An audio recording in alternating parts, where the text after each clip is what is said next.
The Texas sun blazed mercilessly as Sarah Mitchell carried her wash basket toward the creek behind her homestead. The year was 1867, and Cedar Ridge lay 40 miles northeast, making her ranch one of the most isolated in the territory. Her husband, Thomas, had been gone 3 weeks with the cattle drive, leaving her alone with only the wind for company. At 24, Sarah had endured more hardship than most women twice her age. The harsh landscape had weathered her fair skin and calloused her hands, but forged within her a surprising resilience. Her auburn hair, now streaked with silver, was pulled back beneath her faded bonnet. A low moan caught her attention. Almost human, but possibly a mountain lion. Sarah froze, reaching for the Colt revolver Thomas insisted she carry. Another moan, definitely human, drifted from beyond the prickly pear cacti. Against every instinct, Sarah crept forward. What she saw made her blood run cold. A man lay crumpled against the rocks, bronze skin glistening with blood. He wore buckskin leggings and moccasins, his black hair matted with gore. The distinctive beadwork on his vest marked him as Comanche, the very people who had terrorized these plains for generations. Sarah's finger tightened on the trigger. Every story about Comanche raids flooded her mind. Burned homesteads, scalped families, children taken in the night. This warrior could be one of those who killed the Henderson family last spring. But as she stared, she saw something that gave her pause. He was young, perhaps her age, and unconscious. He looked less like a savage monster and more like a broken human being fighting for his life. A deep gash ran across his shoulder, still bleeding. His right leg was clearly broken. Without medical attention, he'd be dead by sunset. The warrior's eyes fluttered open, revealing dark brown irises clouded with pain. Their gazes locked across the cultural divide. Sarah saw no hatred there, only the universal human fear of death. "Lord, forgive me," she whispered, holstering her weapon. The next hour was desperate activity. Sarah had helped Thomas treat injured cattle, but a human was different. She fetched clean cloth, tearing her second-best dress into bandages. Creek water helped clean the worst blood from his wounds. The shoulder wound was deep but clean, likely from a cavalry saber.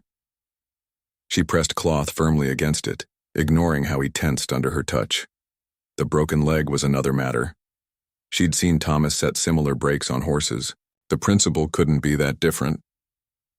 "This is going to hurt," she said, knowing he couldn't understand English. The warrior's eyes found hers, and he gave an almost imperceptible nod. Working gently, Sarah straightened the leg and bound it, between driftwood pieces. The Comanche bit down on leather but didn't cry out, though agony etched his features. His stoicism was remarkable. By sunset, the bleeding had stopped, and his breathing seemed stronger. She had done what she could with limited supplies. Now came the harder question: what to do with him? Sarah looked toward her cabin. Thomas wouldn't return for another week. She could move the wounded man to the barn, give him water and food, and hope he recovered enough to leave. It was dangerous. If he regained strength, he might kill her. If other Comanche found him here, they might assume she had captured him. But leaving him by the creek meant certain death, and Sarah couldn't live with that. The warrior was heavier than he looked. It took several attempts to get him onto a horse. Blankets she could drag. She made a bed of hay in an empty stall and covered him with blankets.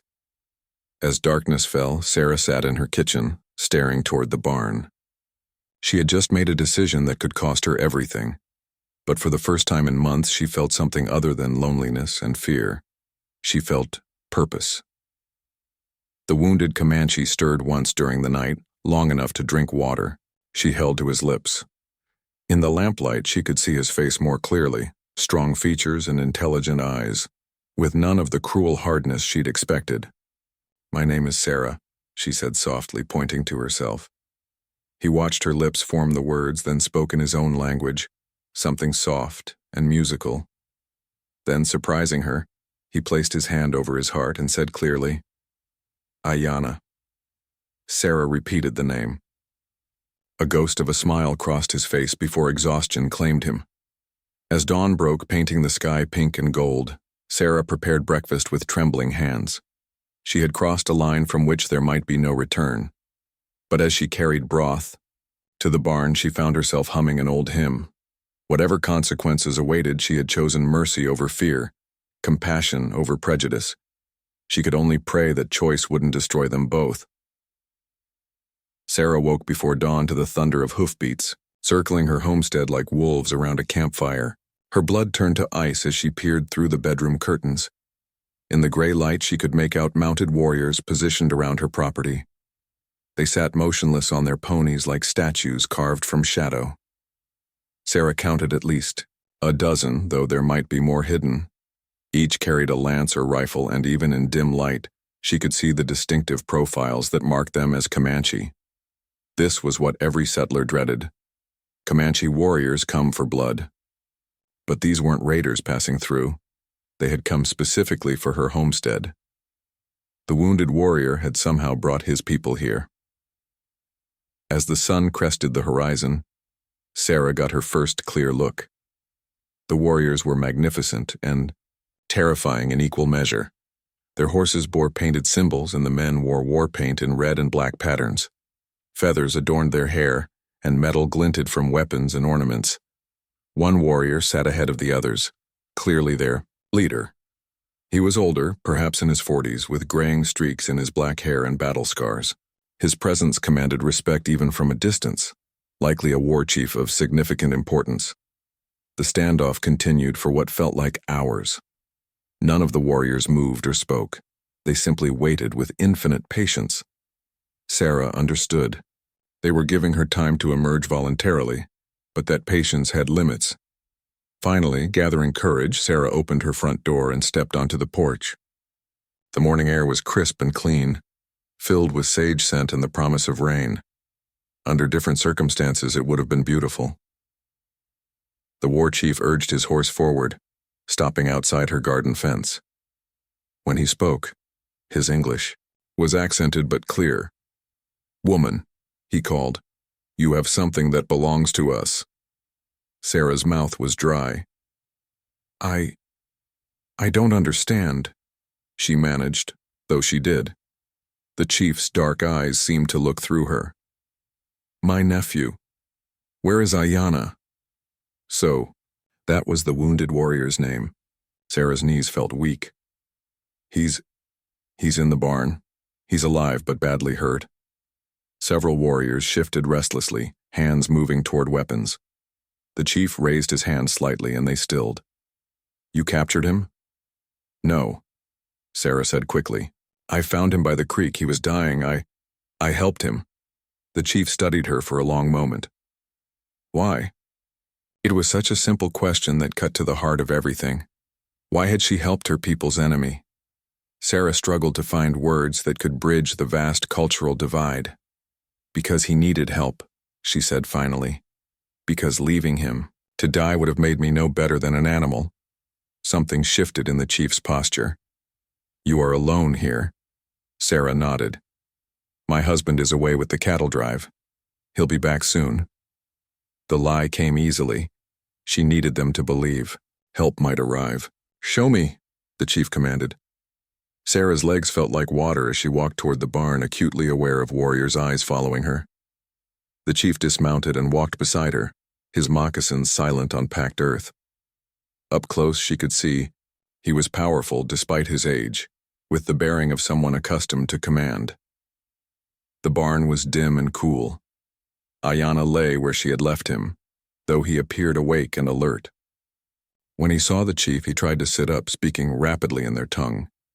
The chief knelt beside the younger warrior, examining Sarah's work with practiced eyes. He checked the bandages, tested the splint, and felt for fever. Throughout the examination, the two men spoke in low, urgent tones. Finally, the chief stood and faced her. His expression was grave, but some hostility had faded. "You set his leg," he observed. "I tried to. I'm not a doctor, but I've helped with injured animals. The bone is straight. The wound is clean." He paused. "You could have left him to die. You could have killed him while helpless. Instead, you chose to heal." The chief walked back toward the barn entrance. Outside, the other warriors had maintained their positions, but their horses stamped restlessly. The chief spoke to them in Comanche, his words carrying authority. Several younger warriors seemed to argue, their voices rising in protest. The debate continued for minutes, with the chief's voice growing more commanding. Finally, the other warriors fell silent, though displeasure showed in their postures. The chief turned back to Sarah. "My name is Tachawicca. I am war chief of the Nakoni band. The man you saved is my sister's son and precious to me." Sarah nodded respectfully. "My name is Sarah Mitchell. This is my home." "Yes," Tachawicca said. "And now we must decide what to do with you." The weight of those words settled over Sarah like a shroud. She was still at their mercy, and whether she lived or died lay entirely in this Comanche war chief's hands. She could only hope her act of mercy toward Ayanna would count for something in whatever judgment was to come. The standoff stretched into afternoon heat, with both sides caught between trust and suspicion. Sarah had brought water to Ayanna twice under watchful eyes, feeling the weight of their scrutiny.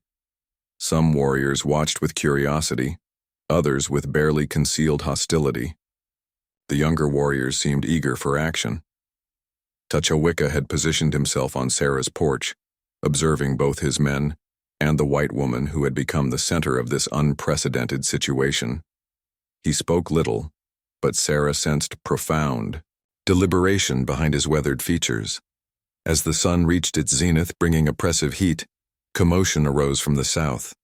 3 warriors rode hard toward the homestead, their horses lathered with sweat. They spoke rapidly to Tachawicca in Comanche, their voices urgent and alarmed. The war chief's expression darkened as he listened. When the messengers finished, he strode to where Sarah sat in her garden shade. "Soldiers come," he said without preamble. "Blue coats from the fort. They track us here." Sarah's heart sank. Fort Richardson was 3 days away. But if a cavalry patrol had been following the Comanche trail, her situation had become infinitely more complicated. The soldiers' arrival would turn this delicate negotiation into a 3-way powder keg.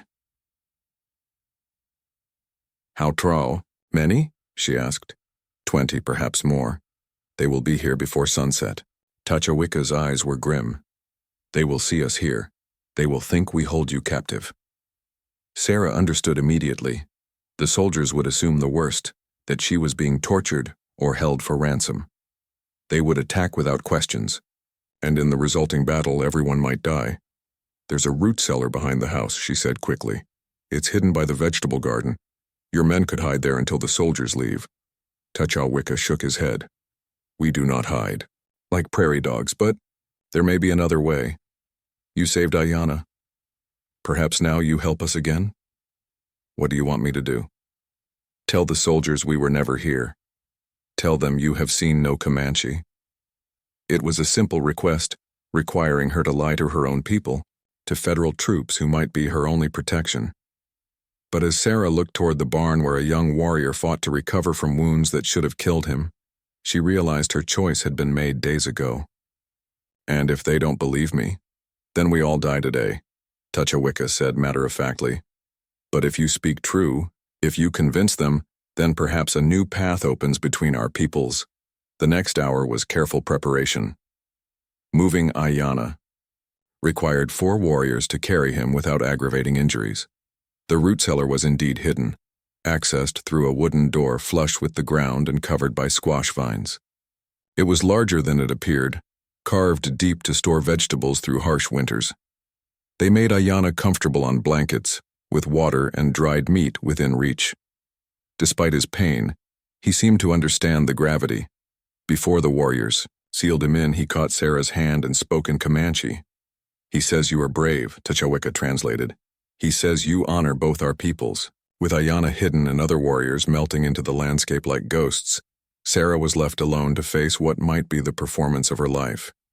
She changed into her best dress, braided her hair neatly, and tried to compose herself. When the cavalry patrol appeared on the horizon, she was sitting on her porch mending Thomas's shirt, the picture of domestic tranquility. The soldiers approached cautiously, carbines ready but not aimed.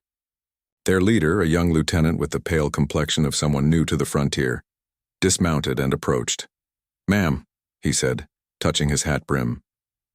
"Lieutenant Morrison, 5th Cavalry out of Fort Richardson.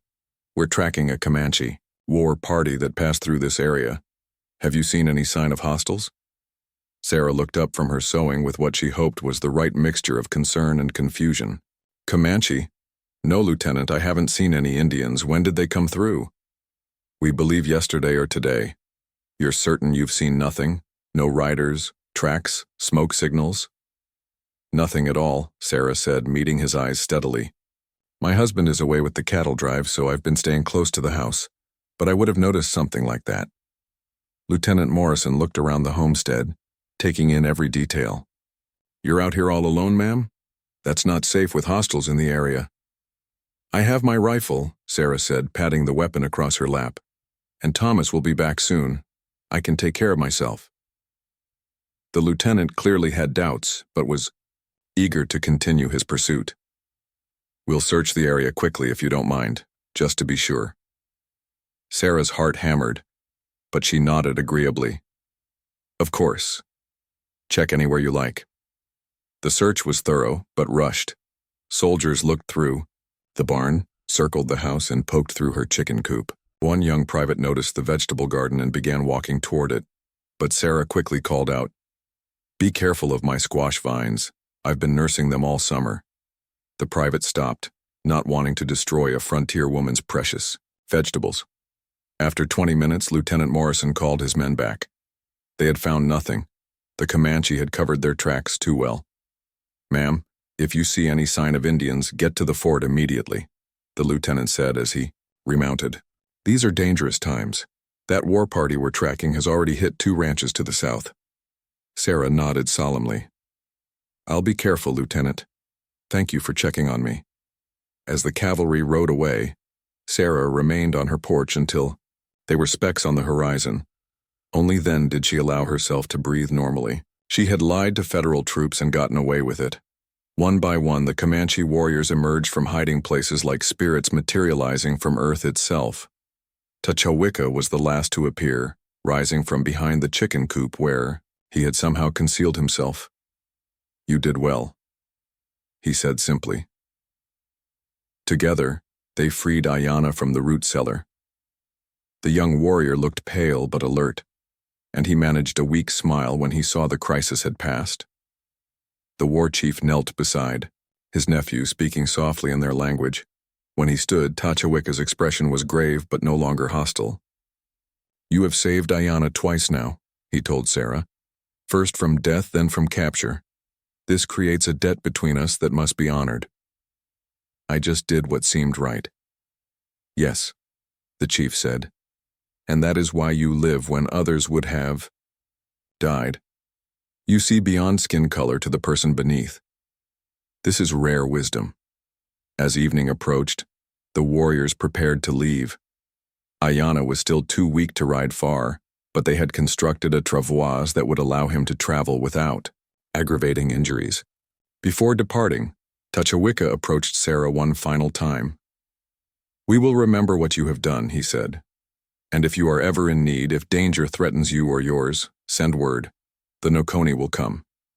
He pressed something into her hand, a small piece of carved bone marked with symbols she couldn't read. "Show this to any Comanche and they will know you are under our protection." As the warriors rode away into gathering dusk, Sarah stood alone in her yard, holding the bone token and thinking about the choice that had changed everything. Tomorrow, Thomas would return, and life would go back to normal. But she would never be the same. She had looked past hatred and fear to find common humanity, and in doing so discovered that sometimes the greatest courage lies not in fighting, but in choosing not to fight when fighting would be easier. 3 months had passed since Sarah Mitchell's choice to save a wounded enemy had transformed her from an isolated frontier wife into an unlikely bridge between warring cultures. Thomas had returned to find his wife changed in ways he couldn't quite understand, though he accepted her vague explanations about helping an injured traveler. The bone token remained hidden beneath their floorboards, along with a growing collection of items marking her secret role as mediator between worlds. A beaded bracelet from a Comanche woman whose fever she had broken with willow bark tea. A carved arrowhead from a young warrior whose infected wound she had cleaned. Each piece represented a life touched, a moment when compassion had overcome centuries of hatred. Word of the strange white woman who healed rather than harmed had spread through the Comanche bands like wildfire. They came to her homestead in small groups, always avoiding detection. Sarah had learned to recognize the signs of their approach, the way her horses would prick their ears, the sudden stillness of her chickens, the almost imperceptible changes in wind patterns. On this November morning, as frost painted the grass silver, Sarah sensed another arrival. But something felt different this time. The tension was thicker, more urgent than usual secretive visits. Tachaweka appeared at her property's edge, alone but moving with obvious haste. His horse was lathered despite the cold, and the war chief's face bore the grim expression Sarah associated with serious trouble. "Sarah Mitchell," he called, using the formal tone that meant official business. "I must speak with you." Sarah set down her chicken feed and walked to meet him. "What's wrong?" "The blue coats gather at the fort," Tachaweka said without preamble. "Many soldiers, more than we have seen before. They prepare for war." Sarah's blood ran cold. She had heard rumors in Cedar Ridge about increased military activity. "Are you certain?" "My scouts have watched them for many suns. Wagons of supplies, new horses, weapons. They plan to attack our winter camps when we are most vulnerable." The chief's eyes were hard with anger and sorrow. The peace talks in Medicine Lodge were lies. The white chiefs speak of peace while their soldiers prepare for slaughter. The Medicine Lodge Treaty had been signed 2 months earlier, with great fanfare about establishing peace. Sarah had allowed herself to hope it meant an end to the cycle of violence. Now it seemed that hope had been premature. "What will you do?" she asked. "What we have always done. Fight. Die. Make them pay for every life with 2 of their own." Tachaweka's voice was bitter with inevitable tragedy. "But first, I warn you, when the war comes, when blood flows like water, you will not be safe. The soldiers will not care that you have helped us. The young warriors of my people will not remember your kindness when their families lie dead. You must leave this place." Sarah shook her head. "This is my home. Thomas and I have built our life here." "Then you will die here," the chief said bluntly. "And your husband with you. Is that what you want?" Before Sarah could answer, the sound of approaching horses reached them from the main trail. Tachaweka's hand moved instinctively toward his war hatchet, but Sarah placed a restraining hand on his arm. "Wait," she said. "Let me see who it is first." The riders that emerged were not soldiers, but something almost as problematic. Her nearest neighbors, the Walsh family, along with 3 other men from Cedar Ridge. They were all armed and riding hard, their faces set with grim determination. Samuel Walsh, a hard man whose own homestead had been raided by Kiowa 2 years earlier, pulled up short when he saw the Comanche chief. His rifle came up without hesitation, and the other men followed suit. "Step away from him, Sarah," Walsh shouted. "We've got the savage covered." Sarah moved between the guns and Tachaweka. "Put your weapons down, Mr. Walsh. He's not threatening anyone. Like hell he's not. We've been tracking this war party for 2 hours. They killed the Morrison boy yesterday, scalped him and left him for his ma to find. And here you are, talking to their chief like he's some kind of friend." Sarah felt the world tilt beneath her feet. The Morrison boy, she remembered him from Cedar Ridge, a gangly youth of 15. The thought of his death, his mother's grief, made her stomach turn. "I'm sorry about the Morrison boy," she said carefully. "But Chief, Tachaweka wasn't involved in that. He came here to warn me about—" "To warn you?" Walsh's voice cracked with disbelief. "Sarah, what in God's name has gotten into you? This is a Comanche war chief. He's probably killed more white folks than you can count." Behind her, Sarah could feel Tachaweka's tension like a coiled spring. One wrong move and this confrontation would explode into violence that would destroy any hope of preventing the larger war coming. "Mr. Walsh," she said, fighting to keep her voice calm. "I know, this looks strange, but you have to trust me. If you shoot him, if you start this fight, more people will die. Many more. People are already dying," one of the other men shouted.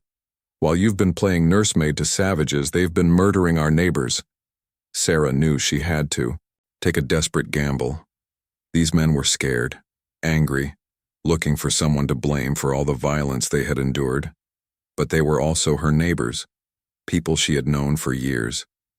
"I know you're angry," she said. "I know you've lost friends, family. So have they." She gestured toward Tachawicca. "So has he. But if we keep killing each other, if we let hate be the only voice that speaks between our peoples, then the Morrison boy's death means nothing. It's just another drop in an ocean of blood that will never stop flowing." "Pretty words," Walsh said, but his rifle wavered slightly. "But words don't bring back the dead?" "No," Sarah agreed. "They don't. But they can prevent more death." "Chief, Tachawicca came here to warn me that the army is planning a major offensive against the Comanche winter camps. Women and children will die. Innocent people just like the Morrison boy."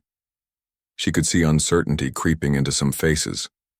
They had expected a simple confrontation, rescue the fool woman and kill the savage. Instead, they found moral complexity that challenged their fundamental beliefs. Tachawicca spoke for the first time since the standoff began. "I do not know who killed the Morrison boy. It was not my warriors. But I know that if soldiers attack our winter camps, my people will raid every ranch, every settlement until the rivers run red. The cycle will never end."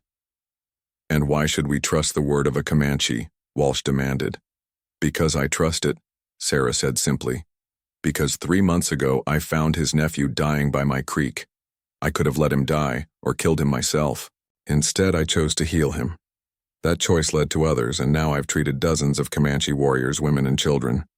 I've seen their humanity, Mr. Walsh. They're not the monsters we've been told they are. They're just people trying to survive in a world that seems determined to destroy them." The silence that followed was broken only by wind through dry grass. Sarah could see internal struggle playing out on her neighbors' faces, the desire for simple answers warring with the complexity of what she had shown them. Finally, Walsh lowered his rifle. "I still think you're a fool, Sarah Mitchell. But you saved my Mary when she had the fever last winter, and I owe you for that. If you say this chief can be trusted, then maybe there's something to what you're saying." The other men slowly lowered their weapons as well. The moment of immediate crisis had passed, but Sarah knew the real test was yet to come. "What do you propose?" Walsh asked. "Even if everything you say is true, what can we do? We can't stop the army and we can't change what's already happened." Sarah looked between the white settlers and the Comanche war chief, seeing in their faces the accumulated pain of generations of conflict, but she also saw something else, a flicker of hope. "We can try to prevent the worst of it," she said. "Chief Tachawicca, your people could avoid the winter camps the army knows about. Move deeper into territory they can't reach easily. And if there are young warriors who might raid in revenge for the Morrison boy, maybe they could be convinced to wait, to see if there's another path." "And us?" Walsh asked. "We spread the word," Sarah said. "We tell people what I've learned, that not all Comanche are raiders, that some want peace as much as we do. We create safe places where people can meet, trade, talk instead of fighting." It was an audacious plan, perhaps impossible. But as Sarah looked around at the circle of faces, white and red, all marked by loss but also by growing hope, she thought, it might be worth trying. Tachawicca stepped forward, his weathered hand extended toward Samuel Walsh. "I cannot speak for all my people," he said, "but I can speak for my band. If you are willing to try this path of peace, we will walk it with you." Walsh stared at the offered hand for a long moment. Sarah held her breath, knowing everything hung in the balance of this simple gesture. Finally, the white rancher reached out and grasped the Comanche chief's forearm. "God help us all," Walsh said quietly, "but maybe it's time to try something different." As the sun reached its zenith, an unlikely alliance was born in Sarah Mitchell's front yard. It was fragile, uncertain, and surrounded by dangers. But it was also something that had never existed before on the Texas frontier, a genuine attempt by people from both cultures to choose understanding over hatred. That evening, As their temporary camp took shape, Sarah found herself sitting by the fire between two worlds that had been at war for as long as anyone could remember. Thomas had returned early from town, and after the initial shock of finding Comanche warriors sharing their meal, he had adapted with practical wisdom. "I won't pretend I understand all this," he told Sarah as they prepared for bed. "But I trust your judgment, and I have to admit, that chief of yours seems like a man of honor." Outside, she could hear the low murmur of voices as men who had been enemies that morning shared stories around the fire. Samuel Walsh was describing his experiences in the war between the states, while a Comanche warrior told of hunting buffalo before cattle changed everything. As Sarah drifted off to sleep, she thought about the Morrison boy and all the others, who had died in the endless cycle of violence. She couldn't bring them back, couldn't undo the pain their deaths had caused. But maybe she could help ensure their deaths would mark the beginning of the end rather than just another chapter in bloodshed. The bone token lay in its box beneath the floorboards, no longer a symbol of protection from enemies but a reminder that enemies could become allies when someone was brave enough to choose mercy over vengeance. In the morning, the real work would begin. The slow, difficult process of building trust where none had existed. But tonight, for the first time in generations, Comanche and settlers slept peacefully side by side on the Texas frontier. It was a small miracle, fragile as a butterfly's wing, but it was a beginning. And sometimes, Sarah reflected as sleep claimed her, a beginning was the most precious thing in the world.